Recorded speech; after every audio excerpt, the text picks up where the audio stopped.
네, 안녕하세요. 11월 5일 수요일 짱목과 말씀 수다의 시간입니다. 오늘 주시는 말씀은 누가복음 9장 10절부터 17절의 말씀, 유명한 말씀인데요. 하나님 말씀을 보시겠습니다. 사도들이 돌아와 자기들이 행한 모든 것을 예수께 여쭈니 내리시고 따로 벳세다라는 고을로 떠나가셨으나 무리가 알고 따라왔거늘 예수께서 그들을 영접하사 하나님 나라의 일을 이야기하시며 병 고칠 자들은 고치시더라. 날이 저물어 가매 12사도가 나와 여짜오되 무리를 보내어 두루마을과 촌으로 가서 유하며 먹을 것을 얻게 하소서. 우리가 있는 여기는 빈들이니이다. 예수께서 이르시되 너희가 먹을 것을 주라 하시니 여짜오되 우리에게 떡 5개와 물고기 2마리밖에 없으니 이 모든 사람을 위하여 먹을 것을 사지 아니하고서는 할 수 없사옵나이다 하니 이는 남자가 한 5,000명 되밀어라. 제자들에게 이르시되 때를 지어 한 50명씩 앉히라 하시니 제자들이 이렇게 하여 다 앉힌 후 예수께서 떡 5개와 물고기 2마리를 가지사 하늘을 우러러 축사하시고 떼어 제자들에게 주어 무리에게 나누어 주게 하시니 먹고 다 배불렀더라. 그 남은 조각을 12바구니에 거두니라. 예, 예수님은 제자들과 전도 여행을 마치고 난 다음에 벳세다라고 하는 강야로 나왔습니다.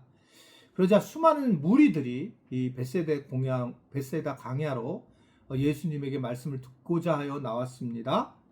그때 이제 예수님 제자들이 당연히 이 굶주린 무리들에게 먹을 것을 줘야 된다고 이제 걱정하던 터에 주님의 명령을 듣게 됩니다. 이들은 이미 얼마 전에 전도여행을 떠나고 가진 것이 없었던 사람들이었잖아요. 그런데 이들에게 이제 예수님이 이것을 먹이라고 했으니까 참 안타까운 상황인 거예요. 그래서 뭐라고 얘기하냐면 12절에 보면 우리가 있는 여기는 빈들입니다. 아무것도 없는 곳입니다. 광야입니다. 라고 그렇게 이제 고백을 하게 됩니다. 사실은 이 제자들이 이미 앞부분에서 그 전도행 때에 하나님이 주시는 물질이라든지 또는 먹을 것 이런 것들을 경험했을 거예요. 제자 전도여행을 하면서 이거는 이제 우리가 뭐 여러 어려운 일이 힘들 때에는 이런 기적들이 굉장히 많이 일어나잖아요.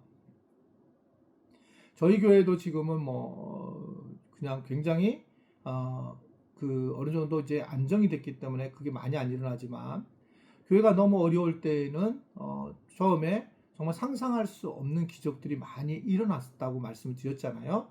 제가 이제 뭐 전기세가 없는데 기도하고 나니까 새벽 기도에 100만 원짜리를 누가 이게 근데 지금도 100만 원짜리를 누가 가지고 다니는 거야 새벽에 100만 원짜리 수표를 이렇게 봉투에다가 넣어서 제 성경책에 꽂아놔서 저 깜짝 놀란 적이 있었다.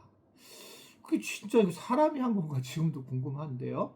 그런 일들이 벌어지는 거예요. 어떻든 간에. 그래서 개척한 목회자와 저는 부임한 목회자 다르다고 봐요. 게다가 건축한 목회자하고 또 그냥 부임한 목회자도 다르고 뭐 그것이 뭐 나쁘고 좋다가 아니라 경험을 여러 개 했다라고 하는 것을 이야기하는 겁니다. 이들은 경험했을 거예요. 그리고 예수님이 먹이라고 했더니 예전의 신앙을 그 전에 경험했던 것들을 그들이 사용하지 않고 빈들이다 라고 하는 것을 얘기하는 겁니다. 그러니까 은혜를 받았던 사람이 은혜를 잊어버리고 이야기하는 불가능하다라고 하는 것을 얘기하는 거죠. 그러자 예수님이 우리가 잘 알던 그 한 소년이 바치는 오병이어를 통해서 5천 명을 먹이시고 12광주리를 남기시는 그런 분이신 것을 보여주고 있습니다. 여기서 예수님이나 하나님은 항상 동일했던 분이라는 거예요. 제자들과 함께 전도여행에 갈 때도 동일하셨고 그리고 지금 이 수많은 사람들이 빈들에 모였을 때에도 동일하신 하나님이라는 거죠. 그러니까 이 일이 결국은 똑같이 일하시고 성취하시는 분이 하나님이시다라고 하는 것을 보여주고 있습니다. 이게 이제 불가능한 것처럼 보였지만 그렇지 않다. 먹을 것을 없고 뭐 아무도 없는 곳이었지만 그런데 이제 이들을 먹이실 분은 하나님이시지 환경이 아니다라는 겁니다. 이게 동일했죠.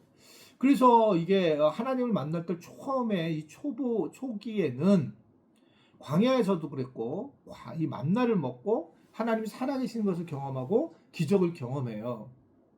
그러니까 처음 신앙생활을 할 때에는 이런 경험들이 많이 있죠.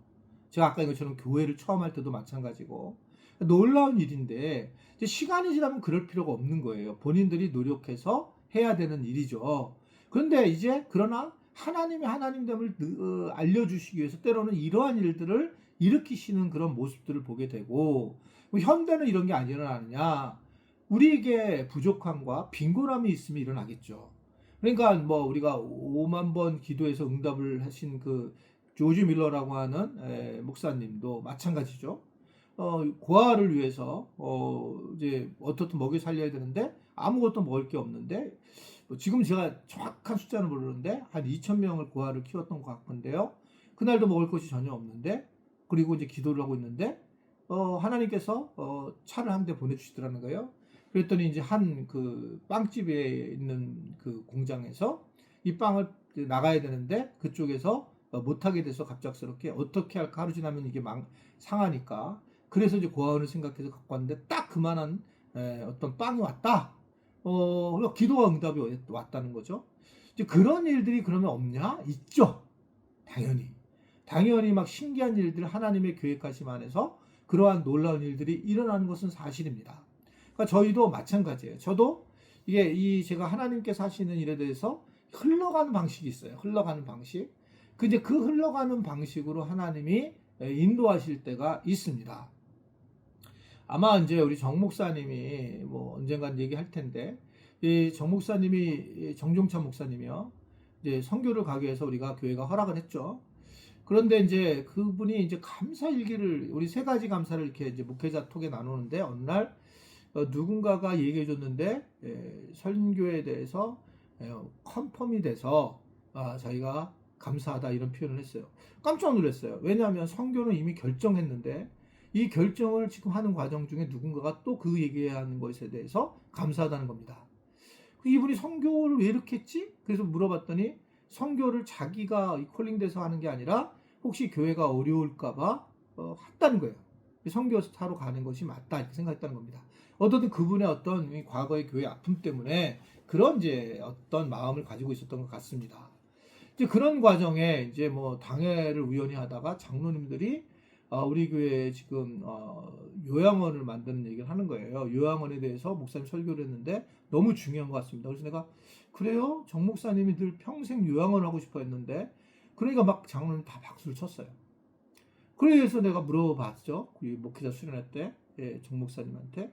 그랬더니 이제 가족들도 사실은 선교보다는 지금 그런 이곳에서 하고 싶은 마음을 있었다는 것도 얘기하고 그 부모님도 그렇게 얘기를 했고 그래서 이 흘러가는 과정들이 정 목사님이 얘기한 게 아니라 장로님들이 먼저 얘기한 거고 제가 정 목사님의 꿈은 항상 어른들하고 같이 하면서 요양원을 하는 거라고 그렇게 얘기를 하면서 저는 하나님의 어떤 음성을 들은 거예요. 하나님의 방향. 그러니까 저는 이렇게 부드럽게 흘러간다고 생각해요.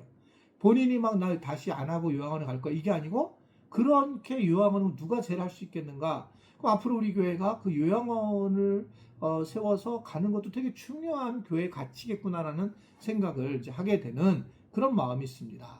그러니까 하나님은 그 예상보다 우리에게 이렇게 약간 전체적인 흘러서 하나님이 부드럽게 가지 하나님 막 튀어나오게 하는 막 미심 이렇게 하는 그런 상황이 아니라는 거예요. 그렇게 되니까 예를 들면 오병이어 기적을 일으킬 때도 아이가 가져와서 물고기 2마리와 떡 5개를 가지고 와서 부드럽게 이거를 축복하며 기적이 나타나는 거지 하늘에서 막 뭘 떨어뜨릴 수 있겠죠 만나를 그렇게 하지 않고 거기에 맞게 하나님은 부드럽게 일하시는 그런 하나님이시다. 이제 너무 여러분 또 정 목사님한테 너무 얘기하지 말고 나중에 이제 정 목사님 아마 설교 중에 그런 고백을 할 텐데 제가 이제 기회에 한번 이제 말씀드리는 게 좋겠다. 그래서 이렇게 말씀을 드리게 되었습니다.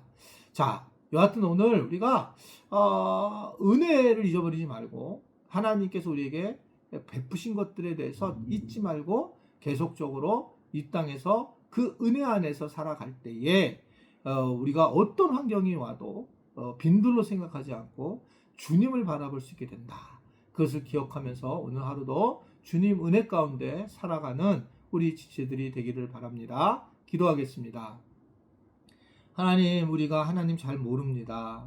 아는 것처럼 얘기를 하고 믿으니까 마치 하나님을 잘 아는 것처럼 생각을 하지만 잘 모르는 것을 알고 주님께 기도하는 자들 되게 하시고 주님이 알려주시는 것을 잘 믿고 묵상하며 살아갈 수 있는 우리 모두가 되도록 도와 주옵소서.